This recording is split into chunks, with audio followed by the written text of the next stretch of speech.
વર્ષો પહેલાં આપણા ગુજરાતમાં એક જર્નીની શરૂઆત થઈ હતી ખેલ મહાકુંભ. અત્યારે નરેન્દ્ર મોદી સાહેબ જે આપણા પીએમ છે, પણ એ જ્યારે ગુજરાતના સીએમ હતા ને ત્યારે એમણે ખેલ મહાકુંભની શરૂઆત કરી હતી. એ કન્વર્ટ થયું ખેલો ઇન્ડિયામાં. હવે એમનું વિઝન છે કે આપણે ત્યાં અમદાવાદમાં 2036માં ઓલિમ્પિક થાય, 2047ના ઓલિમ્પિકમાં ઇન્ડિયા ગોલ્ડ મેડલ ટેલીમાં નંબર 1 પર હોય. આ વિઝન સાથે ઇવેન્ટની શરૂઆત થઈ ગઈ છે. મારું નામ છે ફીવર 95થી આરજે દેવાંગ અને નિટજેમમાં અત્યારે હું છું, જે નેશનલ ઇન્ટર ડિસ્ટ્રિક્ટ એક એવી સૌથી મોટી વિશ્વની ટેલેન્ટ હન્ટ થઈ રહી છે સ્પોર્ટ્સની કે આગળ જતા ખેલાડીઓને હેલ્પ કરે. તો હું તો દેવાંગ અત્યારે અહીંયા છું જ.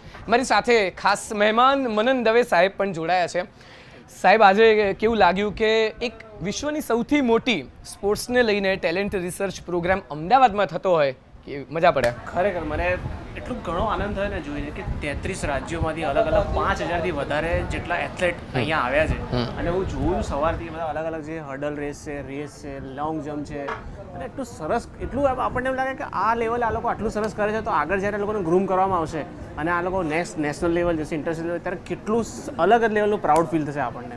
અને હૈદરાબાદ હોય, પંજાબ હોય, આપણા પોતાના ગુજરાતના પણ ખેલાડીઓને આપણે આટલા બધા ખેલાડીઓને મળ્યા. દરેક ખેલાડી એક જ વાત કરે છે કે હું એ લોકોને એક સવાલ પૂછું કે તમને લાગે છે કે આ જે ઇવેન્ટ થઈ રહી છે એના કારણે આગળ જતાં તમને તમારા કરિયરમાં હેલ્પ થશે? વિચાર્યા વગર એમનો જવાબ હશે કે હા, ચોક્કસ અમને આ ઇવેન્ટ થાય છે એના કારણે મને એનું કેમ કે આ જે નિટજેમ છે જે વિઝન પ્રોવાઈડ કરે છે બહુ જ સરસ પ્રોવાઈડ કરે છે. પ્લસ બધાને ખબર છે કે નીરજ ચોપડા આપણા જે one and only gold medalist ઓલિમ્પિકના, એ 2012ની બેચમાં હતી નિટજેમની. તો એ લોકોને પણ એક જુસ્સો મળે છે કે આપણે પણ આગળ જઈશું આમાં અને આપણે આમાં આગળ જઈને કામ કરીશું અને ગોલ્ડ મેડલ લાવીશું.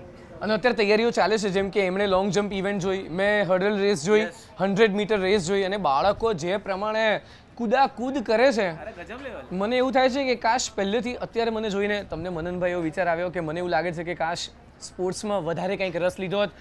મને તો ચોપડી પકડાવી દીધી હતી કે હું બહાર રમવા જતો હતો, પણ ભણવાને પહેલાં પ્રાયોરિટી આપી. જે પણ અગત્યનું છે એ ચર્ચા પછી કરશું. પણ તમને લાગે કે આપણે સ્પોર્ટ્સમાં ક્યાંક કરી શક્યા હોત જો આવી ઇવેન્ટ થતી હોત તો? મેં ખાલી ક્રિકેટને જ મહત્વ આપ્યું અને એવી ગલી ક્રિકેટને જ મહત્વ આપ્યું, બીજી કોઈ સ્પોર્ટ્સ એક્ટિવિટીને મહત્વ જ ના આપ્યું. પહેલાં આપ્યું હોત તો ખરેખર આપણને બી એમ થાત કે આપણે બી એમ બિસ્કિટનો ફોટા પડાવતા હોત. પણ કંઈ વાંધો નહીં, જે છે બરાબર છે. બટ સ્કૂલમાં હતા ને ત્યારે ગયા છીએ આવી સ્પોર્ટ્સ ઇવેન્ટમાં, સ્કૂલમાંથી પાર્ટિસિપેટ મેં પણ બહુ કર્યું છે, પણ પછી એટલા પૂરતું જ રહ્યું છે, ક્યારે આગળ વિચાર્યું નહોતું. પણ જો આ ઇવેન્ટ આવી થતી રહેશે ને, જે આપણું સ્પોર્ટ્સ ઓથોરિટી ઓફ ગુજરાત કરે છે, ઇન્ડિયા કરે છે, આવી ઇવેન્ટ થતી રહેશે તો મને એવું લાગે છે કે બાળકોને મદદ થશે. 5000થી પણ વધારે જુનિયર એથ્લીટ અહીંયા અમદાવાદમાં આવ્યા છે.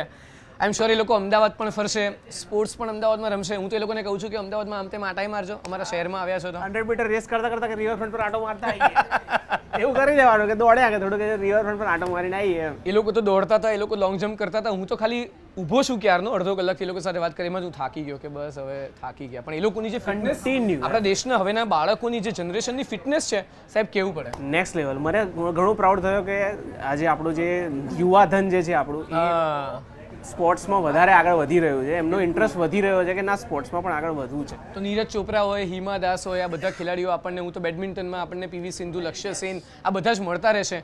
આ પ્રકારની ઇવેન્ટ થશે તો એથ્લેટિક્સ મીટ. સો હું ફીવરથી આરજે દેવાંગ અને મનન દવે સાહેબ તમારી સાથે આ સ્પોર્ટ્સ સંવાદ કરી રહ્યા હતા. Thank you. Thank you.